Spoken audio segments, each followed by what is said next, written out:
And welcome back to Assertiveness. We are talking about debt that you incur as a student and then you move with it into your working life. When you now have a cozy job and you want to go into that dealership and buy that car and then but stop the lorry. You've got a debt from a few years ago. How does that make you feel? And just before the ad break, we're talking a little bit about student debt. And it just, for me, it's crazy. I mean, 75% of South Africans use 75% of their income to service debt. Mm-hmm. Imagine 75% of your salary is just paying ikoloto. And that's 75% of people in South Africa are doing that. And for me, that's just, it's crazy. But what I really, and I had this conversation the other day with one of my mentors, and I was like, how does a person who's in debt feel? Like, your everyday feeling. Like, how do you feel about it? I said, whoa. It's hard because it's like the first thing you'll think of when you get money, but it's the last thing you'll do at the same time, but you need to do it. Yeah. So it's like, should I not? It's stressful. Yeah. It is really stressful because you have to deal with a lot of things and you have to deal with something that you used 5 months ago and still paid now. Ish. And you only took something once, like me, just a sneaker. And I'm like, so it's like, I don't need to, but I have to because I know at the end of the day it will close doors for me. Yeah. So it's stressful. That's what I can say. It's really stressful. Does your gym, what's in it's never affected me that one. Yes. It's not like none of my days have actually affected me thus far. But then since I've been applying and I've been like trying to get a job and I'm close to it, man, I can feel it. But then like I've been advised, see, this is what we do here. We follow a procedure whereby we have to even check your ITC. So just let us know if you are, and if you are, because you know we'd like to have you. It's stressful because you think, I'm about to get this job, and what if I can't pay this now? I'm already in debt. I need to get a job now. I have to pay to get, like, it's so stressful. Yeah, you gotta pay a debt for you to get a job. That's supposed to help you pay for this debt. So yeah, it really is stressful. Most of the most thing is stress. And that's what I'm thinking of, Uguti, you know, when you're a person, I mean, how do you go through and study for this qualification if at the back of your head you're thinking, you know what I mean? With me, I pray about it. So that's something that I've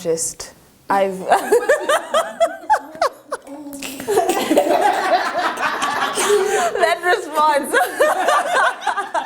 touch you so okay. Yeah, so you know, I'm hardly stressed about it. I'm like, you know what?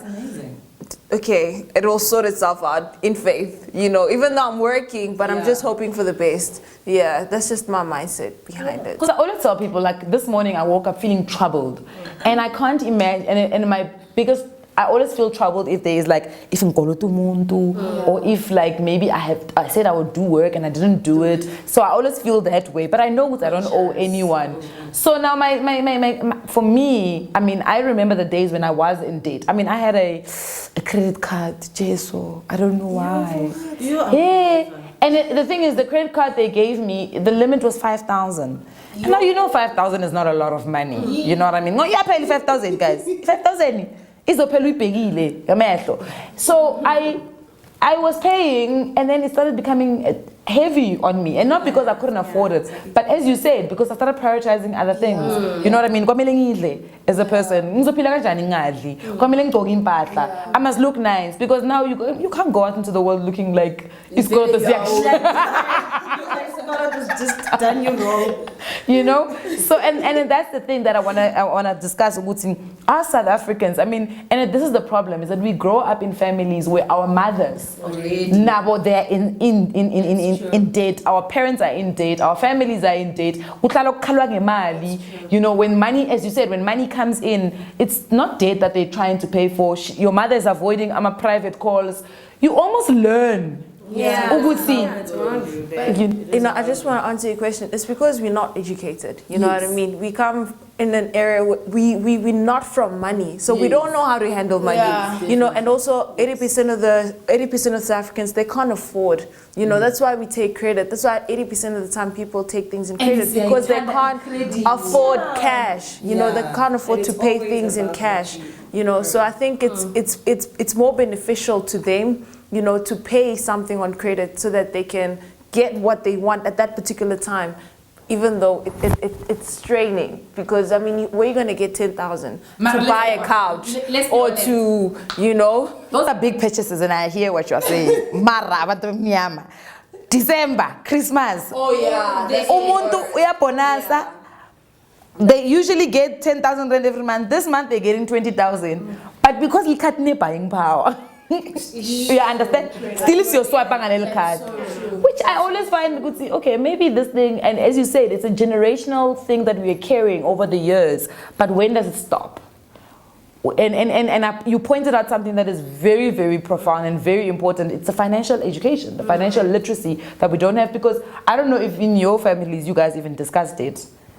Or niskuluma about it like emoyeni uyazinela yo khawo ibambi leyo number leyo iphela lapho njengayibambi kunini phone yakhe ikhala ngabami labantu ngizange ngabhathethela labantu laba mina nginamali mos guys abazangi nginamali bese ngababhatali bacamthi ngahlala and I've heard this line wonke umuntu unesikoloto why don't ethi ngathi akana sikoloto yena and I'm just like, and ask the person on the phone okoloto wena la okoloto wena so uzofonela mina wena ubani ukufonela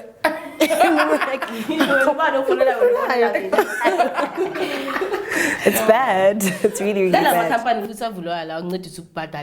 These days, no, just join SMS this and then we'll help you out. It's another debt on top of it. Oh wow, is that what they do now? Yeah. So, but they don't give you. No, they don't give you your what's this called? Debt counseling. Yeah, counseling too. Yeah. Like they have a conversation with like your creditors and negotiate good how you go about the payment, so it's less than what they're expecting. But that's when like you within the debts, like within. But you still have to pay them, right? No, you know it's like it's a certain fee they pay. They cut out their what's this legal fees, they cut out negotiating. Yeah. And then with that you pay them from that money they pay you. You see, but that's my problem. Is what they do is let's say your dates all come to 5,000 rand. But I lose 7,000 every month. But that's 2,000. And sometimes you find that they don't even pay. Like I was reading a story the other day of a lady who has been paying 7,000. And these guys have not paid one of his kolotos. Because what they do, remember that these debt counseling guys know the law. They understand the law. They know how the law works. The law says if your debt is more than 3 years old, it becomes prescribed debt. So if wena as okay, let me actually give you a better example. Let's say my shop is called Coco's, right? You get credit from Coco's, right? We give you 5,000 rand, you can't pay it, you stop paying, you default, which then means that you now are in a situation where the debt is now on my company, because now I've got debt because I've got material that I've given you, but you can't pay it, right? Now for the next 3 years, I can't get hold of you, right? What I then do is I take my debt book and I sell it to a debt collection company. Yes, so I've now sold the debt collection company to Sipo's company, right? Sipo's company, they've bought let's say that my debt book is like maybe 1 million rand. Sipo's company comes and buys my debt book for 300,000 rand. Because what they are hoping, because for me, I've given up on these people who are owing me 1 million rand, right? I've given up. I'm like, you know what? I'm never going to recover this money. Sipo's company, that's their business, to get people to pay. Yeah. So they will buy my debt book for 300,000 rand, hoping that they will recover 1 million rand. That's how they do business. But what these debt counseling companies know is that the law says if the debt is more than 3 years old, it gets prescribed. So if Sipo's company, that's why you see that you'll never get called after 3 years by the same people that gave you credit. But we are lawyers calling you on behalf of Banbani. Understand? But those are people who have bought a debt book. And what they do is now they keep calling you and they keep calling you. But the law says if you answer their call and you promise to pay, that 3 years falls away. And you have to restart again another 3 years. So if they can find you by contact details, and if you actually promise, they can now go back to court and say, they put a court order on you to say, we got hold of this person, they acknowledge that so sometimes, I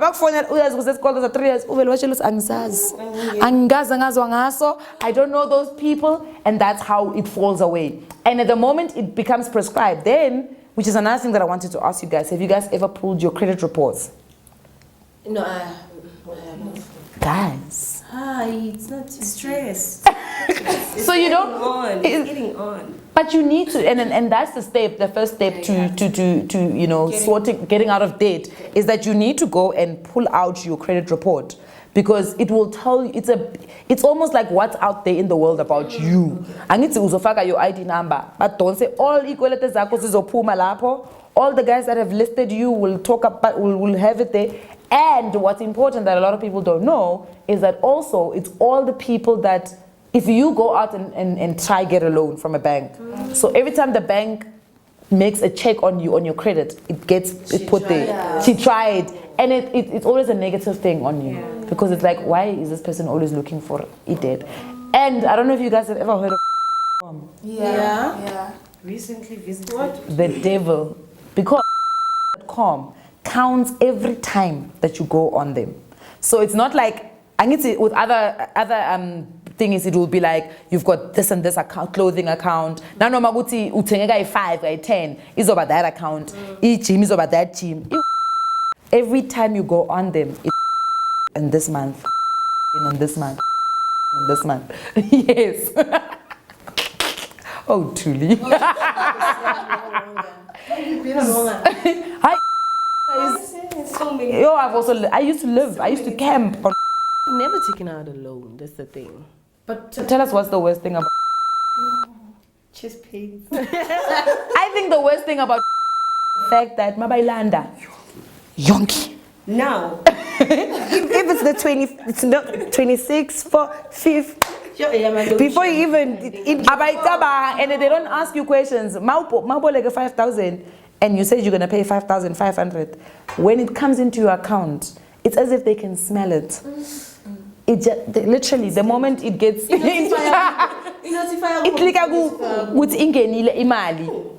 whoops, the whole amount of money. No. So it's important that you guys get your credit reports, and also they're free. You can it's a free. I know. once a year you get it for actually free. ask something. So every time you go on, not take a loan, like just estimate and like, I was like, okay, 2 months. No, it doesn't. It does. Okay. No, that won't count against you. The only times it's if you don't even take a loan, it's if you go to a bank, uqalise that form of theirs. Remember when you do that quick form, that personal loan quick form on the banks, there's a part where it says, do you agree for us to go into your credit records and check? Yeah. The moment you say yes, It's over. Is over. Is over. Then how can you say no when you're expecting to get something from them? So That's the thing, you can't say no to them, because then they're going to tell you, but we can't qualify you. It's a trap. Yeah. But let's talk a little bit about trying to get a job future now. Because now, if you guys don't service this debt, it becomes an elephant in the room. yeah, because now every company has like a legit finance, like but check out yonki to have everybody there, and they don't want to have anybody that's giving them a bad name in any way. So they want to check the ITC things. It's really stressing me out right now. Do you know what my biggest confusion is? It's people who do finance who are in debt. Is it? And funny enough, it's people who study finance are usually the ones in debt. And the thing is, you will never work anywhere if you are in debt and you want to go into finance, because you're a risk. Uzostranchela imali. Do you understand? We are called to patala equality zakho uzostranchela imali. But the other second thing is that it's people who work in financial institutions. Banks. People who work in banks, people who work in insurance, they're the people that have the worst debt, because they've got access to the money. And then when you come looking for a job, like you're in debt and we can't hire you. You're in debt too. Yeah. I love how you make it about everyone else. Like now we must. Like now we are kolota kanti ngikolota ngedwa yini. But how do we change this situation? Because as you said, Noxie, it's something that needs to start in the family. I think it's going to be hard, because I mean it's in the black culture. I believe, unfortunately, I don't know. I don't have any solution. Not unless obviously you start with your own family. When you start your, you start teaching your kids from a young age about money, about saving, which is something that we're not taught as well. Saving, because I think if we were taught to save at an earlier stage, it would have helped us, in our debt years. To be like, okay, I need to be. Which one? Well, I tried saving. I did. And then what happened? It was the same month still. That money that you saved. Yeah. So you've got money saved? No. When she used to work, So like, you know, I used to save so I get paid on the 25th. Yeah. And then probably bank takes like 500, Yeah. but it's accessible. Yeah. So minute it goes on the 1st of the next month, like, yeah, my money. I have, thing is, I think with me, it's, I always think about it like I have 500 somewhere. So I can't block it and be like, no, I'm broke. I don't have money to go to work. I have 500. Yay, my money, guys. You know, so every time it went like from the 15th, it's done. And it's like the next month I save again. And then like, yeah, 500, yeah, I'm you. So as I went by, I'm like, hey, just close the saving account because I'm not going anywhere. And I didn't even tell my mom that I closed it. So like, at least you are saved as, you save. I'm like, yeah. But you must open a 32-day account, darling. Open a 32-day account. Because that will force, just the thought of having to go and fill in those forms in 7 days is going to be a stress. 32-day account, 32 days, and then by the time the 32 days comes, because what you actually, the problem with you is not that you know what you got money in the back of your head. It's because you are living and budgeting that money in your life. Do you understand? So if you earn 10,000 rand and you know your life is 10,000 rand, you can't put 500 rand away ever, because Vele, when the first comes, you're gonna need that 500. So you need to then, if you're gonna put 500 away, you have to adjust your life. That's true. So that you only live on 9,000 rand. Do you know? But Butle, how do we change it? There must be a way for us to change it. Can I be honest? How do you change it? You pay your debts. Yeah. You get a job. You pay your debts. There's nothing more than anything.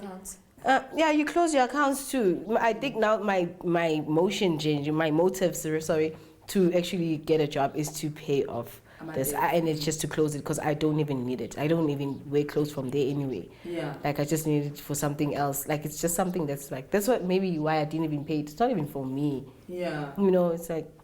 And there's another thing you vulela abantu ama-account. Don't get it.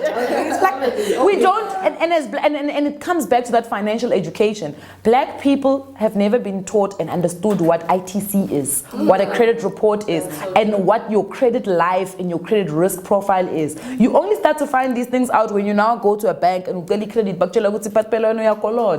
and then you're just like, oh, I didn't know this thing actually impacts on me. Because for a person to go and get a loan for someone else, it's crazy, man. And especially young people, because a lot of the times young people enter the work environment with debt. Already so many. Yes. And so you're gonna ask somebody else to get you something because you're already in debt? No, but sometimes you find that, like the way you started working early, you got younger siblings,